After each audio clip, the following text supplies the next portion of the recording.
நாம் அனைவருக்கும் ஒரு வாய்ப்பு. சின்மாக்ஸ் யூடியூப் சேனல் நண்பர்கள் அனைவருக்கும் வணக்கம். நேர்களே, நம்ம சோப்பு சம்பந்தமா பல தலைப்புகள்ல பல வீடியோக்கள் கொடுத்துருக்குறோங்க. இன்னைக்கு என்ன பார்க்க போறோம்னு பாக்குறீங்களா? இந்த மஞ்சள் சோப்புன்னு சொல்றோம்.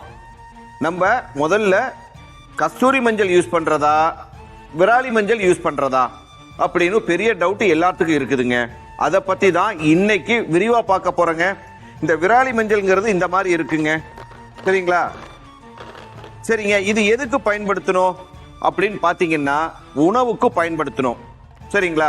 இந்த விராலி மஞ்சள்ல என்ன சத்து இருக்குதுன்னு பாத்தீங்கன்னா ஆன்டி இன்ஃப்ளமேட்டரி, ஆன்டி ஆக்சிடென்ட்டுகள் இருக்குதுங்க. பாருங்க, இவ்வளவு அருமையான சத்து இருக்குது. அதனாலதான் அந்த மஞ்சளை நம்ம உணவுக்கு பயன்படுத்துறோம். சரி, வேற என்ன இருக்குது அப்படின்னு பார்த்தோம் அப்படின்னா, இத நம்ம முகத்துக்கோ அல்லது மற்ற பர்பஸுக்கு மேல போட்டோம் அப்படின்னா இதனுடைய மஞ்சள் கரை அதிகமா பிடிக்குங்க.